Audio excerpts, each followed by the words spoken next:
welcome back to another video and welcome to the first episode of a brand new Monoposto driver career mode. It's something that quite a few YouTubers are doing, something that I have tried in the past but didn't go through with it. But I think it's time to start it again and see where it can take us. I've seen quite a few YouTubers doing this and it being well for them, so let's give it a try. Let's restart this career mode and yep, let's get into the teams for this season. So for 2023, Aston Martin have retained Lance Stroll, obviously, and have signed former Alpine driver of 2022 and the double world champion Fernando Alonso, who believes this is Aston Martin's best chance to get out of the back markets. Next up we have Williams, who have retained Alex Albon after an impressive 2022 season and have partnered him up alongside newly graduated rookie from the United States, Logan Sargent. So it's going to be interesting to see how such an experienced driver such as Albon alongside a brand new rookie such as Logan Sargent can do, whose only previous experience has come from a few free practice sessions. Now coming on to Haas, who have a pretty interesting driver lineup. They got rid of Mick Schumacher from 2022 and they've promoted Nico Hülkenberg up to their team alongside Kevin Magnussen. The two drivers haven't gotten well in the past, but these drivers have a lot of experience behind them, so it's going to be interesting to see how this experience plays out in the highly competitive Formula 1 field.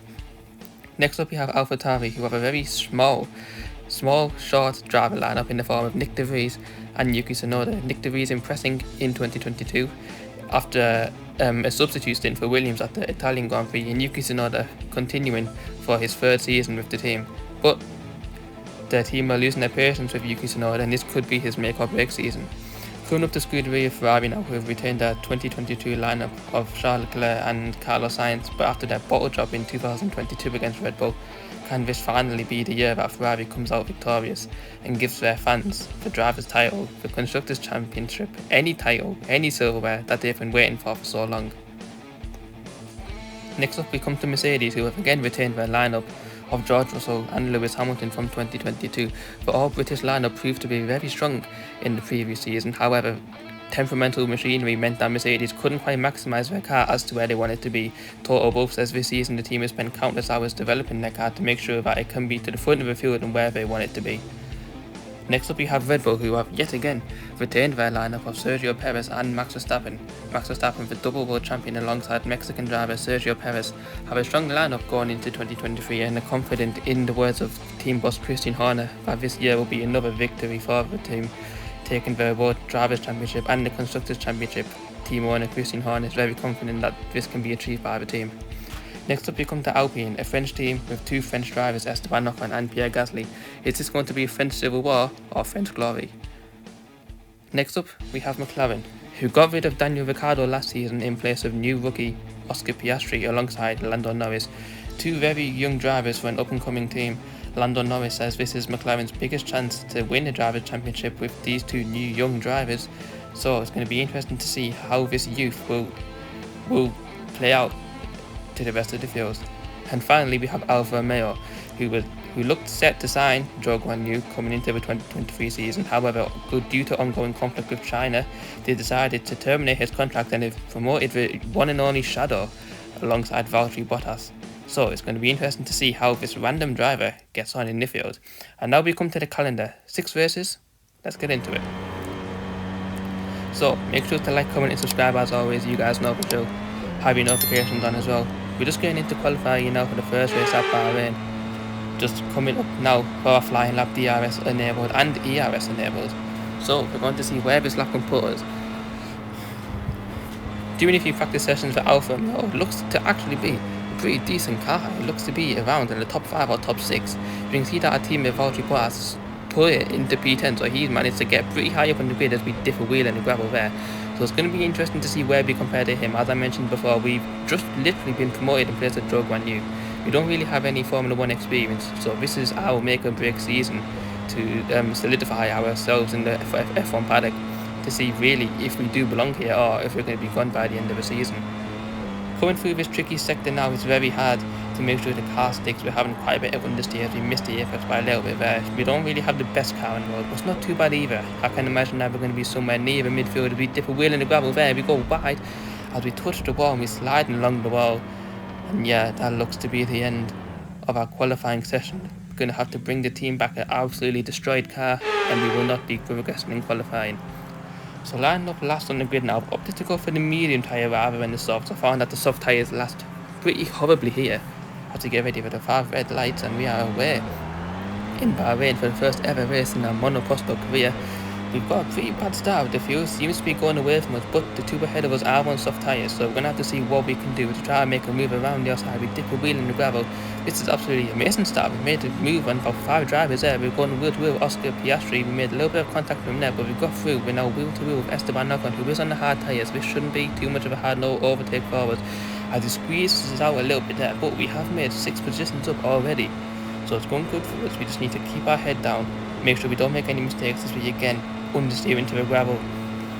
There's a bit of smoke being kicked up there. I wonder if someone has gone off as we're trying to go around the outside of Esteban Ocon into this really hard corner. We know from qualifying that our car is not good here as our teammate Bottas. What an idiot! What an idiot! What was he doing there? He was going super slow behind Alex Albon. I don't think he realised that we were coming extremely fast behind him and we couldn't just react in time. We've driven into the back of our teammate on our first racing lap in our Formula 1 career. That's not got to be good at all. We're missing half our front wing as well as we go around the outside of Gasly and Albon. Surely not. We've just gone around the outside of 2 drivers, not Albon, sorry. I believe that was Gasly and Ocon. Double overtake with half our front wing missing. And we're now into P9, which is around where the Alfa Romeo should be this year. I know that the team principal said that we definitely have a top 10 contender car. It's just about placing the car there. Our teammate Bottas has lost a few positions from that contact, but I mean, not really bothered. I think that was kind of his fault. So, but we've just made a move on Fernando Alonso, now a double world champion with half our front wing missing. So it looks like the car has really come alive in its damaged state right now. The medium tyres proving their worth, as we are quite low on our ERS, so we need to make sure that we don't run out of that. As you can see, George Russell and Logan Sargent going wheel to wheel ahead of us. We go flat out through this chicane, a really fun section to go through, and now this tricky long right-hander. Can we line up a move on George Russell or Logan Sargent? The two were going at it. They've made a little bit of contact there, and that's left the door open for us. We go around the outside of both drivers, and we're now up to P6 on our first ever Formula 1 race. This is absolute dream stuff for us. Logan Sargent looks like he's coming back. That Mercedes engine is really powerful this year. I'm not really sure if we're going to be able to fight that one. He's on our outside. You can see George Russell getting close to us as well. We're going to hold the inside line, force him wide, and we're going to keep that position for now. Enable DRS as well and try and get a run on Lewis Hamilton ahead of us in the Mercedes. There's a big train of cars ahead of us now. We've pulled 1.2 seconds on Sargent, and we're now gaining on Lewis Hamilton with the help of DRS. There's a bit of a DRS train ahead of us now. We're in P6 and we're surrounded by drivers who are on soft tyres. We've just set a personal best, so I can imagine that we're going to get caught up by the rest of the pack, and people ahead of us are going to pull away pretty easily, but they're really not our race. I'd be very happy with a P6, so we don't need to take any risks and push too hard to get positions that we realistically aren't going to be able to keep. But we are keeping with Lewis Hamilton though. We've pulled around 5 tenths of a second over the last couple of corners on this lap, so maybe we are underestimating the car a little bit. Maybe we can make a move on him now, as we're still missing half our front wing, so we are going to have to come and repair that in the pits, which means that we are going to have a bit of a longer pit stop, as we enable DRS now, trying to get as close to him as we can, try to line up a move on the 7-time world champion in the Mercedes. As a complete rookie, this is a really good start to our Formula 1 career. We just need to make sure that we don't make any silly mistakes and we can keep our head clean and get some points. I don't know.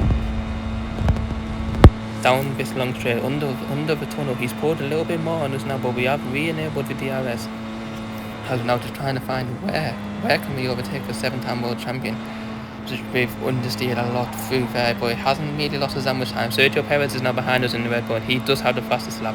He is also on soft tyres. The gap is around 2 tenths of a second. He is going to be gaining on us really quickly, so we need to be thinking about defence soon, as a few drivers are now coming to the pits. So that means on lap 4 of this race, we are going to lead a Formula 1 lap for the first time in our career on our first race in an Alfa Romeo. We are leading the race.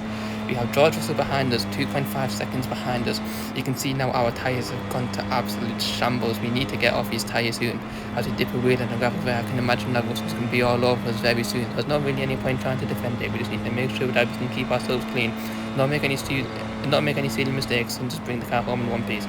You can see our teammate Bottas is in P3 as well, so he's actually made a pretty decent comeback from that contact that we had earlier on, which is good to see. This will be a very good point for our team if we can keep this going. As we're now just enjoying this clean air, but as you can see, George Russell is taking that gap down extremely quickly. I can imagine that we're going to be boxing this lap anyway. to get off these medium tyres. But it doesn't really matter too much if he's going to pass us or not. And you can see now the proximity error has came up. George Russell is all over the back of us now with the RS nail, the gap nearly 4/10 of a second. He's going to be passing us very soon. We've managed to hold him off for now though. Through this long left-hander, I like going around the outside here. It doesn't look like he has decided to do that though. As we're now coming up to the pit lane, are we going to come in this lap? I think we are going to be coming in this lap. It depends what our team is going to tell us. I know we decided to stay out for one more lap. George Russell has came in, so we're going to be trying to do the overcut on George Russell. I know that the overcut is quite powerful around here. As we can see, our teammate Valtteri Bottas has just came in as well. And he has gone onto the medium tyres. So has George Russell on the medium tyres. So George Russell, we need to stop again, as you have to use 2 compounds in each race. So he's committing to a 2-stop. I'm not sure if we will be able to do a 1-stop, medium to hard. That's something to think about on this lap. Depends if we have enough pace, which I think we do. The car really has to come alive on this first stint, on these 1 tyres, with half a front wing missing. We now have Esteban Ocon behind us, 4.3 seconds. Don't really need to worry about that too much. He's not going to be anywhere near us when we make our pit stop. As we can see, our front right tyre now showing the black sign, meaning that we need to get off these tyres now. Hopefully that we don't get a puncture coming into the pits. As we can see now, both the tyres now on the right side of our car are showing the black warning sign. And now our front left tyre as well, as we go through for gravel ride, that's not going to help our tyres out also. And now all 4 of our tyres are showing the black warning sign. So yes, we really do need to come into the pits as soon as possible. Definitely this lap we need to come in. Also now going around the long left-hander now for the final few corners of this lap. The final few corners on these medium tyres, which have absolutely fell off the cliff. Only 5 laps, and yeah, these medium tyres have gone off really quickly, to my surprise. So we are going to be coming in this lap, or we're not. Wait, we were meant to pit, and we haven't pitted. We've forgotten to pit, and our tyres are showing the black warning signs. Are we even going to make it back to the pits? I don't think so. We have both Ferraris behind us, Carlos Sainz and Charles Leclerc. We're not going to make it back. We ignored the team orders. We forgot that we needed to come in this lap, but on the absolutely terrible condition tyres, we're not going to make it back. As you can see here, Carlos Sainz crossing the line to win the Bahrain Grand Prix. So it's been a decent start of the season for Ferrari. But yeah, horrible mistake by us means that we finished our Formula 1 race our first Formula 1 race in P19. Just taking a look now at the driver standings, ourselves in P19 after a horrible mistake ended our first Formula 1 race. Our teammate Valtteri Bottas in P10, he's actually picked up 1 point from that race after we made some contact, so that's good for the team that he made amends for that. But I'll see you guys in the next video. Hope you guys have enjoyed this, and stay tuned for more Monoposto career mode. Goodbye.